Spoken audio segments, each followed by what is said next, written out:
Psst, hey, don't skip through the announcements on this episode, please.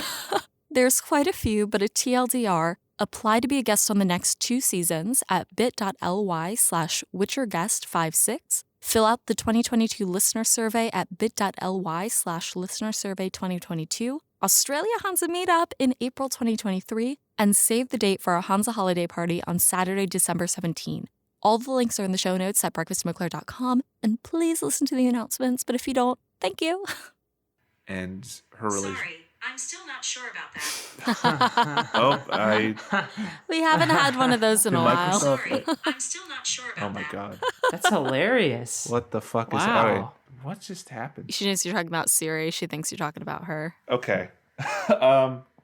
Anyway. Continuing. Cold open. Open. So anyway.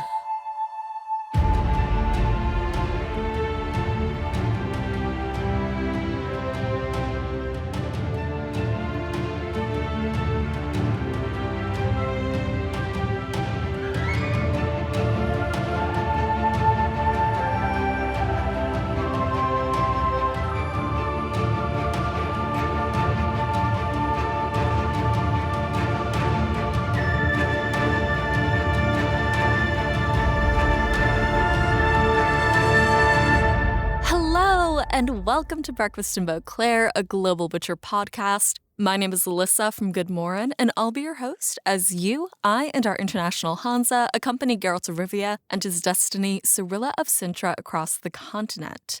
It is so close. We are so close to the end of Breakfast in Beauclair Season 4. But before we get to that, we are having a discussion today with Rob and Mitch, wrapping up episode 208, Family, along with an overview of Season 2 as a whole. Next episode, we're going to chit-chat with Lars from Witcherflix about Season 2, The Witcher Blood Origin, and the future of The Witcher at Netflix. And then we're going to cover Blood Origin. That's going to take us through February, maybe March, and then sweet break before we dive into Time of Contempt. That being said, so excited to announce that I'm looking for guests for the next 2 seasons of Breakfast in Beauclair. If you love the Witcher universe, and you're here, I hope you do, and you want to discuss its themes and its story with myself and the community, apply to be on the podcast. Join us for Season 5, which will cover Andrzej Sapkowski's Time of Contempt, and Season 6, which will cover Netflix's The Witcher Season 3. Apply today at bit.ly/WitcherGuest56. That's bit.ly/WitcherGuest56. Applications will be open through January 2023, so make sure that you get yours in soon. For the last 3 years, I've sent out an annual listener survey to understand how the podcast has performed this year in order to improve future seasons. This is an opportunity for you guys to let me know what you'd like more of or what can be done better at Breakfast in Beauclair. Complete this year's listener survey at bit.ly/listenersurvey2022. That's bit.ly/listenersurvey2022. If you complete the survey before December 17th, receive a discount on the podcast shop at breakfastandbeauclair.com/shop. Speaking of the 17th, save the date for our Hanza holiday party on Saturday, December 17. Our community loves a good get-together, and you can join us for some fun at the Hanza Discord on Saturday the 17th at 7 p.m. Central European Time, 6 p.m. Greenwich Mean Time, 1 p.m. Eastern, 10 a.m. Pacific, and 5 a.m. Australian Eastern on Sunday.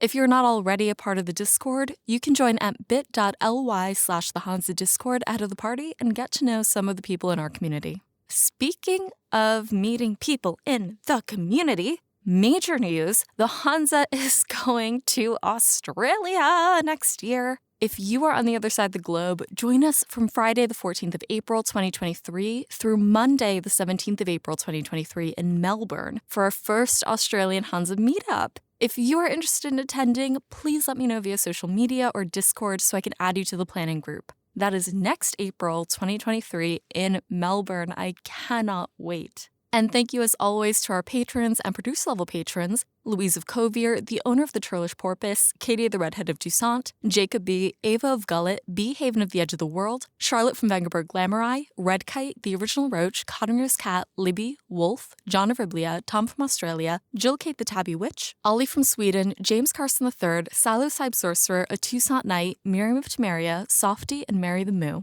If you would like to learn more about becoming a patron of the show, head over to patreon.com/breakfast in Beauclair. This week, patrons will receive the last quiz of surprise from The Witcher Season 2, featuring Mitch and Rob as they go head-to-head in episode 208 trivia. It's also the holiday season, so patrons have holiday presents and physical mail to look forward to this December, maybe January, as well. As for this episode, Mitch Fey and Rob Pigott from the US call in to conclude our discussion of Netflix's The Witcher, episode 208 Family, and The Witcher season 2 as a whole. Join us as we discuss the evolution of Geralt, Yennefer, and Ciri throughout the season, Yennefer's Spider-Man 2 arc, our opinions on the Voleth Meir plotline and its purpose in the story, the changes we would have made to this season, successes and opportunities in the adaptation, and what we're looking forward to in the future of the Witcher universe.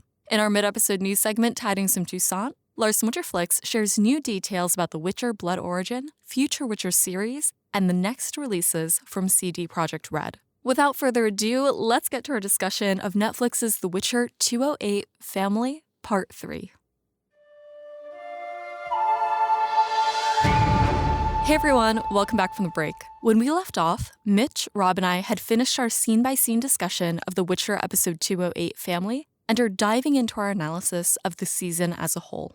We've talked a lot about, of course, the episode, but when it comes to the season as a whole, that's something that I would love both of your thoughts on as well. You know, as we talk about individual characters, as we talk about reasons for why this show and this season might have been adapted in the way that it was. Of course, one of the central characters of this season, Geralt and Ciri. When Lauren Hissrich has talked about Geralt's relationship to Ciri, she says that he doesn't need to learn how to be a father because he's already learned that from Vesemir. So it's more about figuring out his actual relationship with this girl, if I'm paraphrasing her correctly. Whereas a lot of Ciri's arc has been about, you know, kind of rediscovering herself outside of being a princess, who she is without all of this pomp and circumstance and power, inherent power from the throne.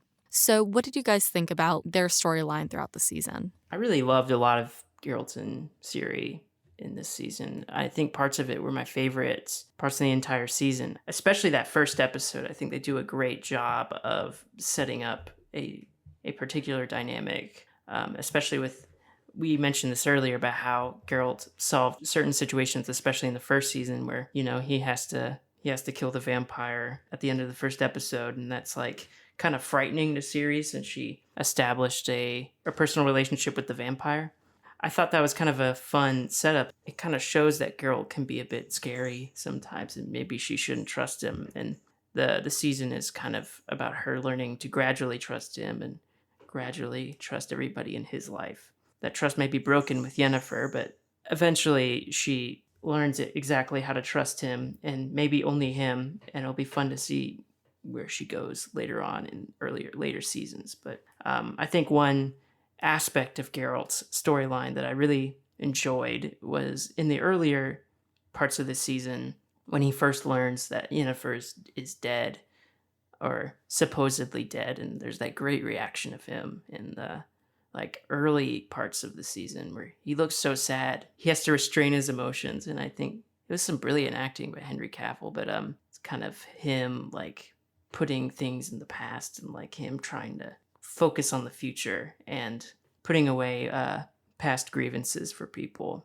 and learning how to focus on the future for Ciri, because Ciri represents a future for him, not even for the world, but for him specifically. And I think, yeah, that's a great aspect of Geralt's character.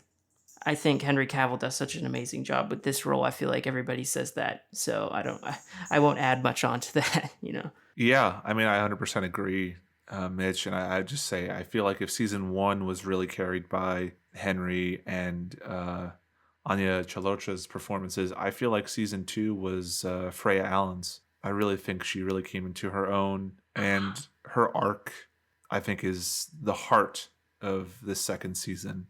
But yeah, I really feel like Geralt and Ciri's relationship is the heart of not only this show, but the books and Witcher 3.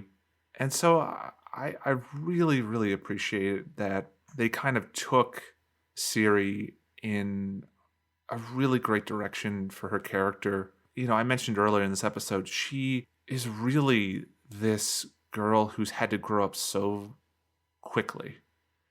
And Geralt, I think, sees a lot of himself in her, even if he doesn't want to admit it, because he also was kind of forcibly taken and raised to be, you know, this Witcher. You know, no child really should have to experience being put through these trials and then become basically this whole new being. And I think he definitely sees that a bit in Ciri. And he doesn't want that path for her. He wants her to be her own person and shape her own destiny. And I feel like this season is really him kind of realizing that destiny is more than just two people ending up together because of fate. It really is about shaping your own destiny. And I think Henry Cavill, really in this season got to act with a capital A even more in ways than he did in season 1. Because I think he talked about this in interviews, how he talked with Lauren and the writers. He wanted to have more dialogue as Geralt because that's how Geralt's like in the books. I think he does a really great job of conveying Geralt's pain and his hurt and his anger and his sometimes sense of vulnerability that we didn't necessarily see for the most part in season 1. A lot more here. And I think it's because of the writing, and I think it's also because of Henry Cavill's performance has evolved. And I just cannot wait to see how it evolves even further for both him and Freya, and Anya too, and Anya Chalotra, how all of their performances evolve into season 3, which honestly can't come soon enough. I know they've wrapped up filming recently. Yeah, hopefully sometime early-ish next year we'll get the premiere of season 3 of The Witcher. Yeah, and I do think when it comes to Geralt and Ciri, I'm glad that we got the whole season to explore their relationship. I will disagree with Lauren Hessrick that I think it would have been nice to actually see Geralt figure it out and make mistakes. I think he was eerily calm throughout the whole season. And so I think that even if he learned how to be a specific kind of parent from Vesemir, or if that was the parenting he was exposed to, I do think, like, especially given how often the two of them go head to head in terms of how they should handle things, right? Eskel, how they handled Ciri's elder blood, how they handle her possession at the end. I think it would have been really interesting to see Geralt rebel against that a little bit more or struggle with that a little bit more. Just because he and Vesemir are so different. So I would have liked to see that, I think, in contrast to the overall vision for his character. But I do like the fact that he did serve as a foil to Ciri at certain times, especially as like that guardian and that guide. Of course, as she's struggling with the fall of Cintra, adjusting to being a witcher, living in this dirty, gross keep with these dirty, gross witchers, and trying to manage, I think, her desperation, given the Elderblood plotline. I do really enjoy their relationship in this season.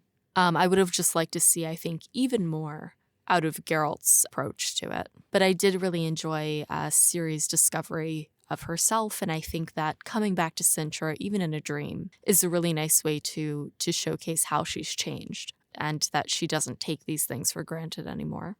Yeah, and it's something that only a TV show or something that only a film can really do, in a way a visual medium can really do in a way, is to call back visually to previous locations from previous episodes and seasons and really hit home for the audience what the characters are feeling.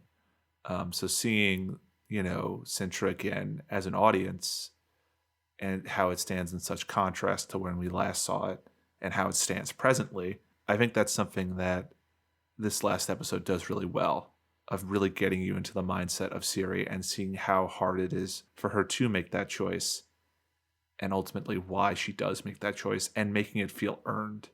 Both when Ciri initially decides to just be with Pavetta and Dooney, be with her parents, and then when she decides to give up that life and go live in reality go live with this imperfect but real family of dirty witchers and, struggling witches, it feels earned. And I think that's the biggest compliment you can give a show like this, is that those character decisions and those emotions feel real and earned.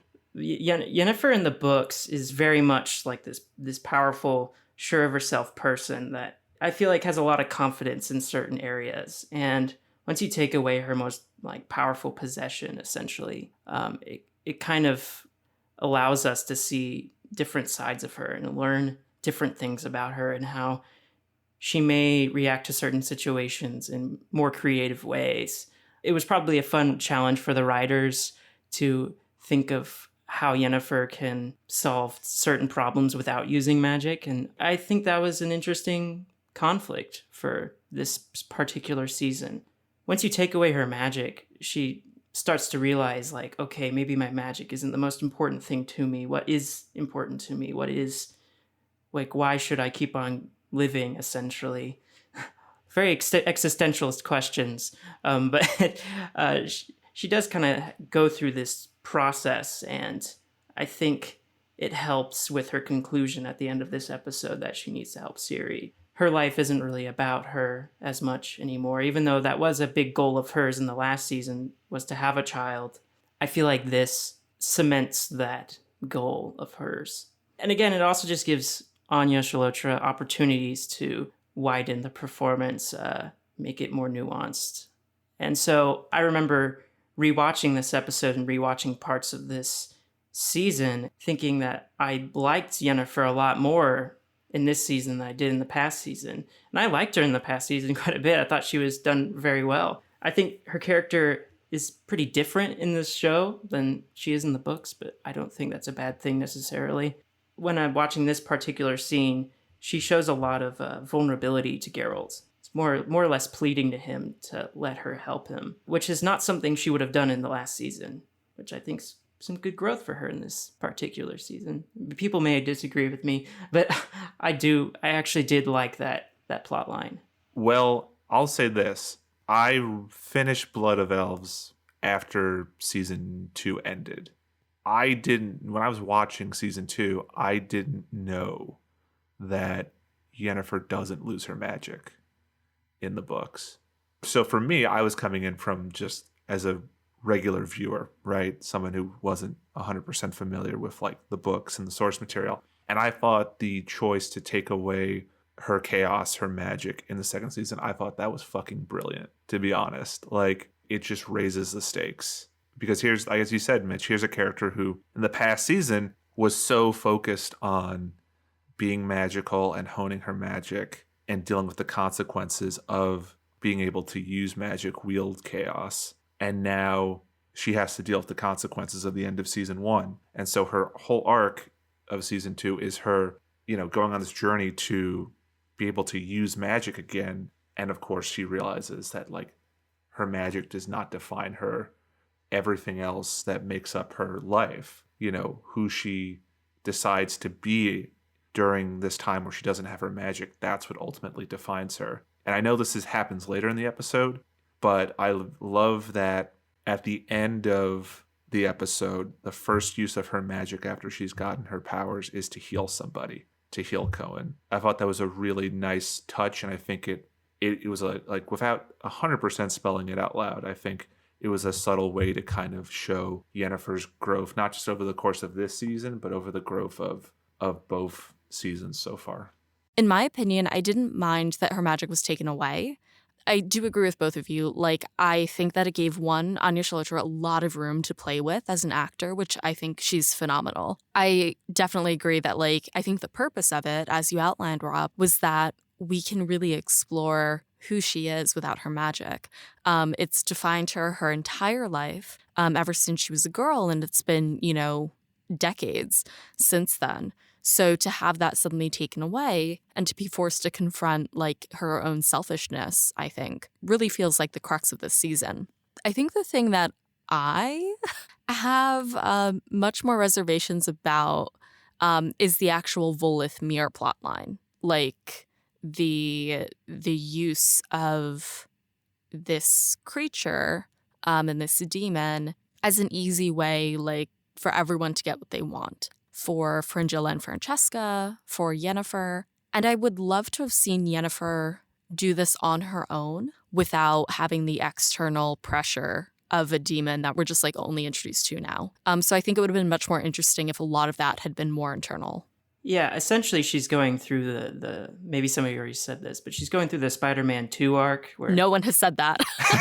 yeah, and like No one has said that, but I'd love to hear more. Tell me. well, like in Spider-Man 2, the Tobey Maguire ones, the good movies, he like loses his powers and he can't climb walls and he can't swing from his webs. And essentially his why is because being Spider-Man has kind of ruined his life. Yeah. And his whole life has been defined by being Spider-Man. So once Spider-Man has been taken away from him, he starts to live his own life as Peter Parker. And being Peter Parker makes him somewhat even happier as a human being rather than just being Spider-Man. And that's when his powers come back. That's when his sense of duty of being Spider-Man comes back, and he has to get his powers. And so his powers start working again. It's more of a thematic journey rather than a literal plot-ish journey, which I feel like they went with on this season. And so it doesn't feel as metaphorical or thematic, I would say. Mm-hmm. It feels like it's tying into a larger plot, which I think people may find not as exhilarating, I guess. But it is kind of that Spider-Man 2 arc. And so I was thinking, because I agree, I don't necessarily feel like the Voleth Meir plotline was extremely well handled, nor that I feel like I wanted it in this particular show. And I think Lauren even said this, where they just kind of wanted an antagonist for this season. And action. Yeah, specifically for the season. And I'm like, well, you had antagonists, and I feel like you could have distributed them more equally, and it Girl, would've... that's what I was saying too. Like, you had Rience there the whole time. Rince was enough. Yeah. Rince could have been more than enough. He was batshit insane. Yeah. And he has an agenda. And I think that, like, Rince could have been enough for the entire season. I feel like you could have still had Yennefer lose her powers, and the explanation could have been, oh, in the end of season 1, she used so much fire magic that pretty much all of her chaos is drained away, and she needs to, she's caused so much death and destruction from her magic, and she needs to learn, as Rob was saying, that she has to learn that all of that isn't exactly what defines her. And once she realizes that, she can get her powers back when she absolutely needs them, and that's to save somebody in some perilous situation. I don't know. Wait, yeah. So the Voleth Meir stuff is not in the books at all? No, not at all. Oh, wow. Okay. That's so interesting. Huh. Yeah. Because for me, I mean, how I saw Voleth Meir was basically she is a plot device that's basically trying to unite like the three kind of disparate storylines and connect them in a way. And that's Yennefer's storyline, Fringilla's storyline, and Francesca's storyline, and kind of unite them. And I'm coming from the film, television, writing structure, screenplay structure, like storytelling background here, of like the way I saw Voleth Meir, and why I guess maybe I didn't have as big of a problem with it as maybe as you both did, was it felt like an interesting way to, yes, it definitely is Voleth Meir is a plot device, and ultimately like she even kind of like teases like further plot devices at the end of the episode. But I think for me, why I was like ultimately like fine with the execution of Voleth Meir was because she revealed a lot of personal stuff from the characters like Fringilla, Francesca, and Yennefer in a way that I thought really interesting, and I think was handled in a way that allowed the audience that aren't super familiar with these characters to kind of learn more about them in kind of a more visceral and personal way. I also want to say, like, shouts out to Freya Allen for her portrayal of Ciri and a Ciri possessed by Voleth Meir this episode. Oh, yeah. She was so good. I'm sure she had fun with that. Oh, yeah. So much fun. And this is probably my favorite episode of her as Ciri so far. She played all these different sides of Ciri really well. And I think really this episode is going to be the big jumping off point for the Ciri that everyone knows and loves from the later books and the games. Yeah, I do agree with like the purpose of what Voleth Meir was probably there to do. But I think as we see toward the end of the episode, I think Ciri is enough. Like Ciri has always been the key to all of these different plot points, from the monarchs to the elves to obviously Geralt and Yennefer and all of their companions. Mm-hmm. So I think that, you know, at the end of the episode, they really drill that down with the cuts all around the continent. I feel like we could have had the loss of Yennefer's magic and still had a different antagonist for this season. Sure. But yeah, I mean, Jaskier, I'll be honest, Jaskier, his whole plot line this season was my least favorite part of the season. And I feel like, you know, he had some good scenes in the episodes earlier on in season 2. I feel like this episode, he's just there to be there. Mm-hmm. And this is not because I dislike Joey Beatty. He's great.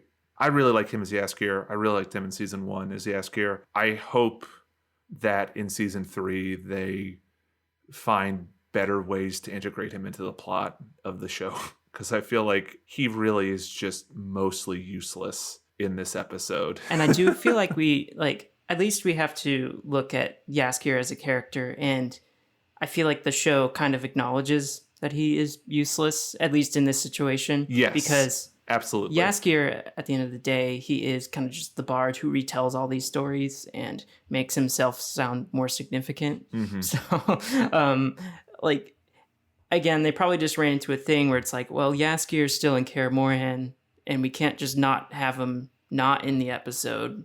So we have to find something for him to do. And it just kind of ends up being that he forces humor into places that doesn't need humor. I think a lot of his humor earlier in the show works for me, but I just felt like it was not an appropriate time for him to be saying these things. Yeah, he had a couple good moments later on, like a couple of decently humorous lines. But I feel like overall, yeah, I hope for future seasons, especially for season 3, they figure out a way to kind of integrate him better into Geralt and Ciri and Yen's story. And honestly, if there is no place for him, just leave him out. You don't have to force him in just because he's a fan favorite character. Well, we do hear at the end of the episode that Dijkstra and Philippa do have plans for the Bard. And if it is anything like, Blood of Elves, if we're circling back around to some of those plot lines, we'll certainly see more of him as a Redanian asset in season 3. So I think there is definitely the potential, or it opens the possibility that he might have slightly more purpose in next season as well. Before we continue our discussion, we're going to hand it over to Lars Mutterflix for recent news on the Netflix show. When we come back, Mitch, Rob, and I will continue our discussion of family.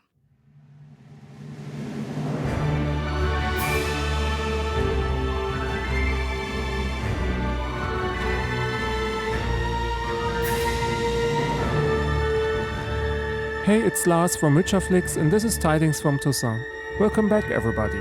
We're only a few weeks away from the release of the first Witcher spin-off series on Netflix. Blood Origin will consist of 4 episodes and will premiere on Netflix on the 25th of December. Last week, Netflix released the first actual trailer for Blood Origin. It not only features new looks at the new characters, but also gives hints about the big role the conjunction of the spheres will play in the show. In the trailer, we meet an evil empire, a society in the elven realms in turmoil, and we have our first looks at the monsters that will enter the world that will one day be the world of The Witcher. And of course, we finally meet Jaskier again, who is again played by Joey Beatty. In an interview with Screen Rant, showrunner Declan de Barra confirmed that 3 elven characters from the Witcher books will make an appearance in the spin-off miniseries Blood Origin. Aradine, commander of the Wild Hunt, Avalach, and Ithleen, the prophet who saw the end of the world. The showrunner talked about Avalach and Aradine, painting them from their baby stages, when they're still quite innocent,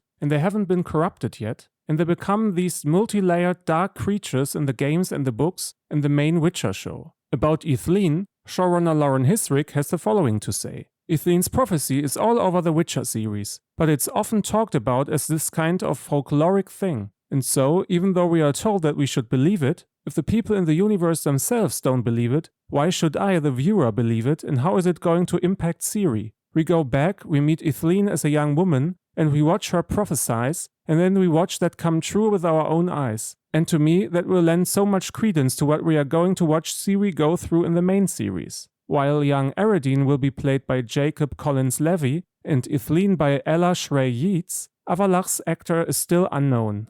On the rumors front, there's something to report as well. According to Redanian intelligence, we know a little bit more about one of the planned Witcher spin-off shows. Redanian intelligence reports that the show is supposed to focus on the story of the Rats, the gang of young criminals in Ciri's storyline that we are about to meet in Season 3 of the Witcher main show. The series' working title is simply Rats, and it is supposed to be filmed in South Africa starting in the first half of next year. Moreover, the showrunner of Rats is supposed to be Hayley Hall. She is no stranger to The Witcher as she has written 3 episodes already for the main show, including the Season 1 episode Rare Species, the one with the golden dragon, as well as the Season 2 episode Turn Your Back, the one introducing Reens. Unfortunately, Redanian intelligence doesn't say what exactly the show will focus on, whether it will explore the Rats' origin before Ciri meets the group, or if they will adapt their time with Ciri in between Season 3 and 4. Moreover, the first producers and actors from the Witcher main show opened up about Henry Cavill's departure. Showrunner Lauren Hiswick talked about this matter in various interviews. That's the thing, there's a lot of talk and rumors about, and we fully understand why fans are going there. What I will say is please come back for The Witcher Season 3, so that we can continue to do this. Obviously, Cavill's departure is huge news. But what I'm excited about is that we are allowing this franchise to continue growing, and that we get new energy and chemistry that we haven't discovered yet. And to me that's part of the fun of television. You don't know where exactly the adventure is going to end. So it's something I'm really excited about. In an interview with Culture Crave, Joey Beatty talked about Henry Cavill leaving and Liam Hemsworth as the new Geralt. He said, Liam is diving headfirst into this and taking it so seriously with his research and training and things like that. We'll miss Henry an awful lot, but Liam's gonna bring something new and fresh and different. If you can't wait for Blood Origin's release on Christmas and you already want to delve deep into the Witcher world again, CD Projekt has got you covered. On December 14th, the big next-gen update for The Witcher 3 is finally released. The company revealed that there will be alternative outfits for Jaskier and Nilfgaardian soldiers that are based on Netflix's The Witcher. Among other things, Geralt will be able to obtain 2 pieces of armor from the Netflix show via a newly created quest line that will take place at the previously unused Devil's Pit in Velen. Oh, and Doug Cockle, Geralt's English language voice actor, will return as well. As you see, there's a lot to look forward to, especially as this update will be free for everyone who owns The Witcher 3. Anyway guys, that's it for me for today. I hope you all stay safe and well. We'll talk again in the next episode of Breakfast in Beauclair. Until then, thanks again for listening and good luck on the path.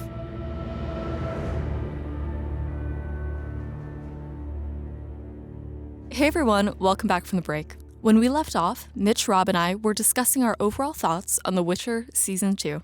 I think all of Season 2, what I loved the most about Season 2 was it humanized all of the characters that we kind of were introduced in Season 1 and just deepens them and forces us to really get to know them more as people. And sometimes it's sides of them that are not good sides. Yeah. And I really appreciate that they didn't shy away from sometimes having Yen be unlikable, because historically female characters, especially in fantasy, are portrayed as either completely wonderful and angelic or just complete evil or awful. And I think Yen, and I think The Witcher in general, does a great job of portraying all of its female characters with a lot more nuance than that. Yeah, I think the interesting thing about this decision away from the books is that it's almost a role reversal of the relationship between Geralt and Yennefer. If you guys remember, in Chapter 5 of Blood of Elves, we get the dear friend letter, right? Yeah.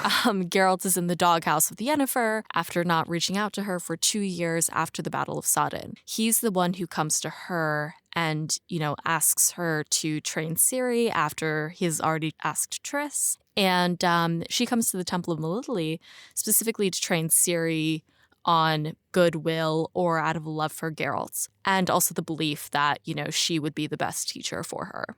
The interesting thing here, as we outlined, is that it's not Geralt who's in the doghouse, it's Yen. So there has never been a point in the books that Geralt has been the one, at least not yet, right? That Geralt has been the one who's been angry with Yennefer, betrayed by her. However, that's kind of what happens here. I think I'm open to the changes, and I do think that given what we saw in the show, the conclusion is a very natural conclusion that Yennefer now has to redeem herself, as you both have said. It's just different. That kind of sums up, I think, season 2 is it's just different from the book, you know? It's not the book. It really isn't. I mean, there definitely are moments from the book for sure, but it's not the book.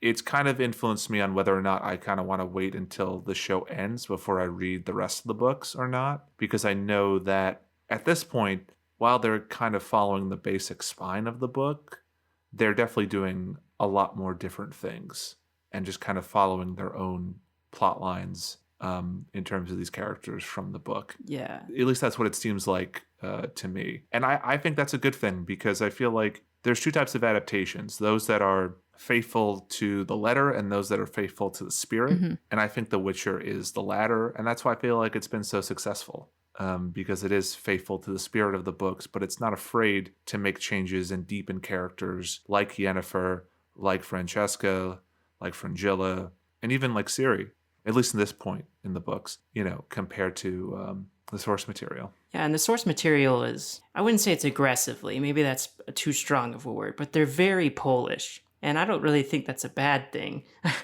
That's actually one of my favorite things about the novels. But like in The Blood of Elves, like the first 40 pages are just a bunch of people arguing about what exactly happened at the Battle of Cintra and where Ciri is. And while I do feel like that is really fun, and that's kind of what I really love about the books, Yeah. I can also understand that that kind of art is kind of unique to novels and prose, specifically in dialogue. Sapkowski loves to write these extremely long dialogue blocks that are very fun to read, but I don't know how fun they are to listen to. And Yeah. that's kind of like once you like completely change a medium, those things start to blur. Obviously, everybody has their own adaptation of what The Witcher should be in their head when they're reading the book. But I can see why they read The Blood of Elves and they were like, okay, we see that there is a story here that is strong, but it does not have a structure that fits itself well to American television. Now, you may say that's stupid and we shouldn't be pandering towards like American TV forms, I guess. And I think that's fair. But, you know, I think that for what they set up to do, I thought it was executed like pretty all right. And I wouldn't say it was executed superbly, but I admire what they were at least trying to do. And I think that they definitely succeeded in a lot of remarks. So I'm never one to really latch on to certain things in a book. Film is just a different medium. Like if you read Do Androids Dream of Electric Sheep, like that's just not the same thing as Blade Runner. Oh, no. Those are two very different things in my mind. Like Blade Runner is like a movie's movie.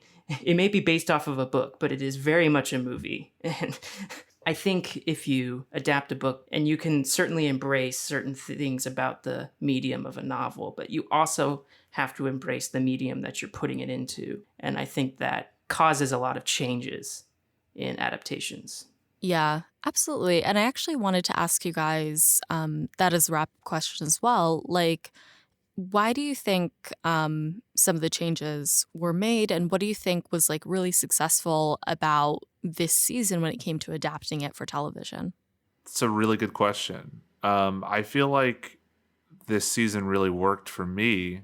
I think it works as an adaptation because it wasn't afraid of going on its own route compared to the book, but it really it set out this goal of furthering the storyline, introducing some new characters like Francesca, who's in the book but new to the show, and deepening the characters that we already know and we kind of only got sketches of in season 1, and really kind of establishing the beginning of the relationship between Ciri and Geralt, because I feel like once again, I hadn't read the short stories, but I know in season 1, Geralt and Ciri don't meet till the very last moment of the very last episode. Obviously, that doesn't happen in the books. So I feel like, in a way, to the people that were expecting, I think, somehow for the show to be more faithful to the books because it was just they were adapting like one novel now instead of a bunch of short stories. I think, I understand their disappointment, but at the same time, I feel like there's no way that they could have just adapted the book the way that it's written and have it successfully continue the things that they set up at the end of season 1.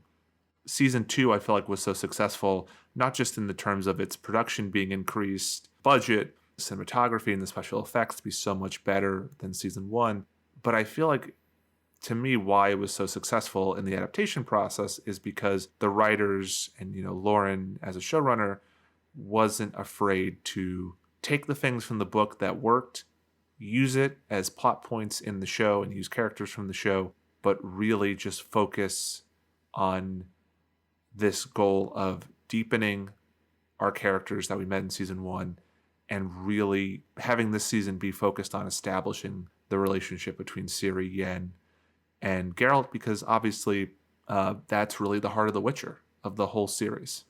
And yeah, if we look at like how this show is being adapted again, so these books were written, probably about 25 years ago, I think. They're like early 90s novels. And they're written by Andrzej Sapkowski, a Polish man. And, this show's being adapted by an American woman, which is, probably not a world's difference, but quite a bit different. And so, of course, Lauren is going to, I would hate to tell Lauren, an artist in her own right, to not really add anything else to this, not put her own personality into it. Like, I just don't think that's in good faith. Lauren's her own person. She's going to bring her own experiences and her own personality and her own style and taste into this. Like, it's impossible for that to not happen.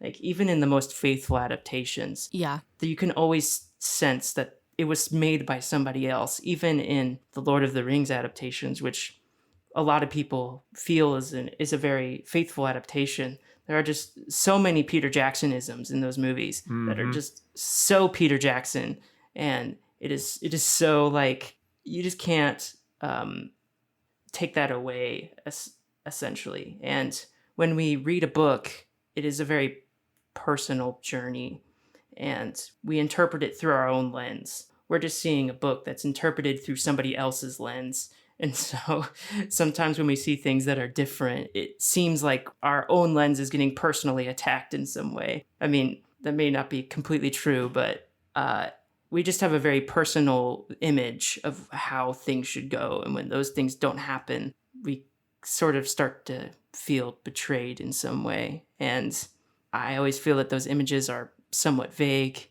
and undescribable. And I think that's what's really special about reading a novel, is that these worlds are kept to your own imagination and they amplify your imagination. That's the strength of that medium. The strength of film is showing somebody else's imagination and showing how great their imagination can be. And if we embrace that, I think that's why film is such a great art form for empathy, because it's like we can see into somebody else's vision, essentially. And it's very fun to kind of, or, if you want to reject the auteur theory, many people's vision and many people's inputs. Yeah. And you can kind of see that this was like a work of many people. And when you start judging it that way, I think it kind of frees up your mind a bit. All these like expectations of something kind of goes away. And I think it's very fun to watch stuff like that. Yeah, absolutely. And I think that actually answers one of the other questions I was going to pose to both of you. I feel like a lot of Blood of Elves, and I recognize that this might be a problem coming from a filmmaker's perspective or from a studio perspective, there's not a lot of spectacle in Blood of Elves to really draw from. No, not at all. I don't often openly critique a lot of the show on the podcast, but I think one of the critiques that I've had throughout the season, aside from the way that the villain arc could have been better structured, is there are points where it feels almost afraid to not have action. to like really lean into the politics and into the core conversation and the core like psychology to a certain extent. Like I know that like not, and this is definitely a personal preference. So thank you for outlining that too, Mitch, because I was like, yes, this is my expectations being attacked. But it was really about like I've been very expressive that I love shows like Bridgerton. I've been enjoying House of the Dragon like for what it is, even with someone without a ton of like Game of Thrones knowledge. And a lot of those things let the politics breathe, I think, and the discussions breathe. And I think that given the pace of what The Witcher has set out to do, how many storylines they have, how much action they want to include in this season, I feel like a lot of that was shifted to the wayside. And I'd love to hear some of your thoughts on it. Like, again, as both of you as like editors, as writers, as filmmakers yourselves, what do you think about the need for some of those changes? I totally understand like your perspective, because I feel like the success of shows like, not even just Game of Thrones, but shows like The Expanse, even the new Lord of the Rings show on Amazon, they have a lot of dialogue scenes where you are just kind of with these characters, learning more about the world, about the political situations. And I feel like season 1 had a good amount of those scenes. Season 2 definitely had less of them. And I think that's because, at least in my view, as someone who hadn't read Blood of Elves before the season, I think to me, because it felt like they wanted the focus to be less on the world in season 2 and more about deepening the characters.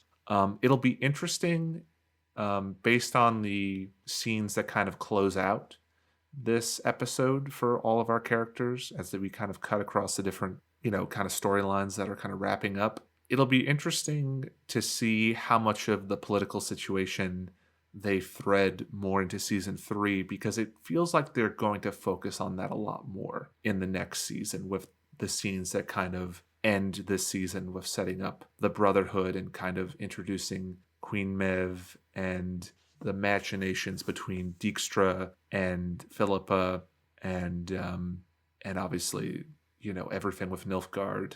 So I feel like, to your point about them kind of losing, the threads of the politics and having more scenes of those and letting them breathe a bit more, I think season 3 is going to be more of a focus on that, just based on what it seems like they're setting up at the end of this season. I could be 100% wrong, and I haven't read Time of Contempt, but it seems like to me that's what they're kind of setting up, is kind of having Ciri and Geralt and Yen now be these targets for these larger political machinations that are happening in the background of this kind of personal story of the trio. Yeah, I've always kind of seen the story of The Witcher as a bunch of like political figureheads like arguing about petty things, especially Ciri, and the only real person, well, there's Yennefer standing in the way as well, but the main figure standing in front of them is just some guy who has no political savvy, or he's just like Geralt. He is very strong, but he is just some dude in the but I feel like this goes into a lot of different conversations on how especially American media is structured, or a form.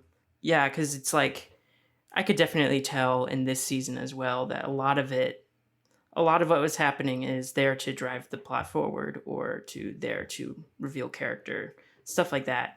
And what's fun about, I think, Blood of Elves is not a very eventful book, because, for a large portion of it, it's just Geralt either in a caravan, Triss is sick, Geralt is arguing about neutrality once again. I think those things are really fun. I think every TV show could improve with kind of embracing the kind of monotony in certain conversations in life. How I think when we see our characters kind of live in a way that is not driving anything forward, we can kind of connect with them more. We can kind of see them as real people. So when they're in danger or when they're in conflict, we can probably get more invested. And I feel like that has been something that has been somewhat there in these 2 seasons. but I feel like is something that I feel can increase, because that's what I really love about the books, is that it is definitely not afraid to slow down to a halt. That's not a bad criticism. I feel like I am more accepting of that than others, but I do appreciate it when, yeah, things do that. And as for politics, yeah, I agree with Rob. And having read the books, and especially Time of Contempt, I feel like if we want more politics, I feel like the next season will probably provide that, especially with getting Geralt involved in said politics. So as we close out this episode and as we kind of like teeter toward the end of Breakfast in Beauclair season 4, we've still got Blood Origin, so we have a few more episodes left. Woo! What are you guys looking forward to, I guess, for season 3 of The Witcher, and if as a bonus, for Blood Origin? Well, Blood Origin, I'm looking forward to Michelle Yeoh being in a fantasy show. Oh, totally. Oh my God. Because Everything Everywhere All at Once is my favorite movie of the year. I've seen it 4 times now in theaters, and I love that movie. And I've always loved Michelle Yeoh, but I feel like that was the first movie I've seen her in, at least American-wise, that she actually had a complete character and wasn't just an action star. She really got to act in that movie, and I can't wait to see her hopefully have that in Witcher Blood Origin. I know there's been a lot of behind-the-scenes stuff with that show, and a lot of reshoots and re-edits. So I hope that show is good. But even if it's disappointing, I just hope that Michelle Yeoh gets to not only kick ass, but also like have a good like character arc and have some quality scenes. Obviously, I'm very much looking forward to season 3, especially after watching so many fantasy television adaptations. Obviously, we have, like the Game of Thrones stuff, which has great character writing. And, we're getting this new Lord of the Rings show. We got the Wheel of Time probably about a half a year ago. So the market is quite saturated. And what I do like about this show, and what I feel like it's been able to accomplish pretty well, is I think all the characters are pretty well established, interesting. And I really love the main cast of this show. And I love Henry Cavill and Anya Chalotra and Freya Allen and Joey Beatty, and I love watching them go along this adventure, and it's fun seeing what they'll do next, especially with these versions of the characters that they've created. I'm excited for that. Yeah, The Witcher, I think as a fantasy show, it's fun. It's a fun show. It doesn't take itself super seriously all the time. The characters, they curse and they sometimes act maybe a little bit more modern in some ways than other characters in other fantasy shows. And I think it adds a layer of relatability to them. And I think season 3 hopefully will continue that and deepen and expand the characters and their storylines in the same way that season 2 did. And I guess I would have to ask you two, since you've read the books, do you think season 3 is going to be more faithful to Time of Contempt? Do you think it's going to be less faithful? What are your thoughts on what you think is going to be adapted?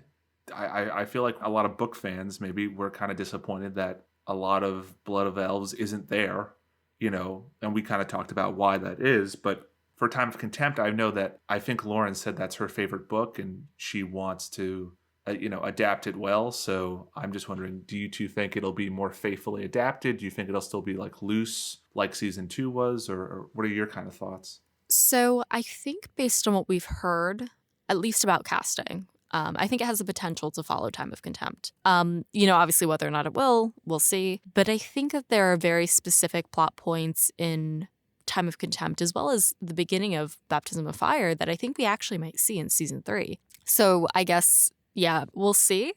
But I think that, to your point, even if I didn't agree with like every decision that was made this season, as a lot of it did diverge from the books, I think that the end of the season, and specifically the last like 10 minutes of episode 8, seem to prime the series for season 3 in a very specific way.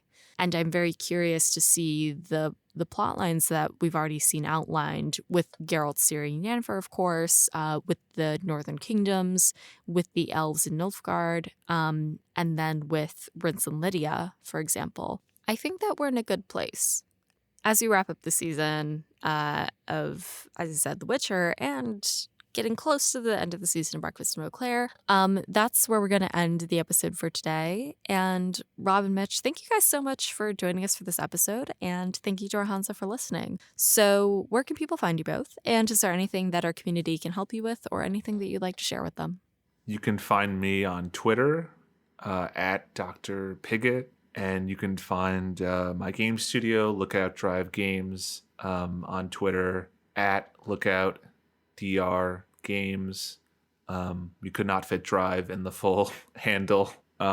If you want to follow updates on our game, Bitter Silver, I will definitely say that like The Witcher is like the show, the books, and the games are definitely big influences on me in terms of like character writing and how well a genre, the fantasy genre tropes are kind of handled and subverted in the characters of The Witcher. And I feel like for Bitter Silver, even though it's obviously not really inspired by The Witcher, I feel like Sapkowski's and CD Projekt's stories and Lauren's stories and her writer's stories in the show, I think all have influenced me as a writer for sure. So if you're interested in the game, if being a cool space bounty hunter, tracking down bounties while they try to figure out finding info for a mysterious curse that's plaguing their whole life.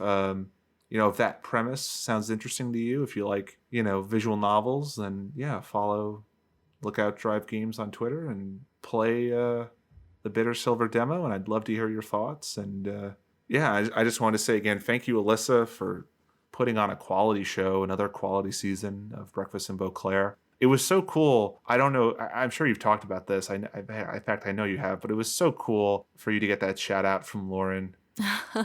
During the season 2 premiere? Yes. Yeah. That was really lovely. And I really hope one day you can have her as a guest on the podcast. Yeah. Fingers crossed.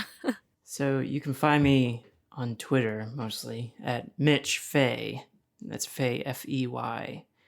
And right now, this has taken me an entire year to record, but I just finished recording a 17-episode podcast about Full Metal Alchemist 2003. That's 2003, not Brotherhood, if you like those shows. Full Metal Alchemist 2003 is probably one of my favorite TV shows ever. Obviously, I recorded 17 episodes on it, but I'm in the process of editing at least the first few episodes now, and hopefully I'll have some released when this episode airs. But it's called Scenes from Central, which is I picked up the alliteration from your show, Alyssa. Oh, really? Yeah, I liked how Breakfast in Beauclair had a nice little punch to it, And so Scenes from Central. Central's a city in the Full Metal Alchemist universe. But the podcast is just me and my friend Jacob. I've known Jacob for years now, so we have a very natural rapport together. If you like listening to me talk about random things from the 2 episodes of this podcast that I've done, and you want to listen to me a lot more, probably too much, you'll probably be a bit tired of me. I think we've created a pretty fun show together, and we have come up with a lot of insightful things to say about this random anime from 2003 that holds a very special place in my heart. I'm excited to get those episodes released. Oh, congratulations. That's so exciting. And I'm glad that that the show at least had even a small part in inspiring you. But yeah, and thank you both so much. I'm so glad that I was able to have you both on for this episode and this season. I reached out to you guys specifically to close out the season because I so wanted your insight as I said, editors, filmmakers, writers, yourselves. And I'm so glad that we got to talk about all of this too. Next episode, join me and Lars Winterflix for a special Christmas episode as we discuss our final thoughts on The Witcher Season 2 and look ahead to The Witcher Blood Origin, The Witcher Season 3, and the future of the franchise at Netflix. Thanks for joining us at the breakfast table. For show notes, transcripts of each episode, and a complete list of our social platforms and listening services, head over to breakfastandbeauclair.com. Breakfast and Beauclair is created by Alyssa from GoodMorhen. It's hosted by Alyssa with the Tidings from Toussaint news segment by Alyssa from Winterflix. The show is edited by Alyssa with music from Winterfilter Media. Breakfast and Beauclair is produced by Alyssa in New York City with Louise of Covier, the owner of the Trollish Porpoise, Katie the Redhead of Toussaint, Jacob E. Ava of Gullet, Haven of the Edge of the World, Charlotte from Iberg, Glamorai, Red Kite, the original Roach, Connors, Cat, Libby, Wolf, John from Leah, Tom from Australia, Jill Kate the Tabby Witch, Ollie from Sweden, James Carson III, Silas Type Sorcerer, Toussaint Knight, Miriam of Temeria, Softy, and Mary the Moo. Special thanks to Mitch and Rob for joining us for this episode and our international Hanza for their support.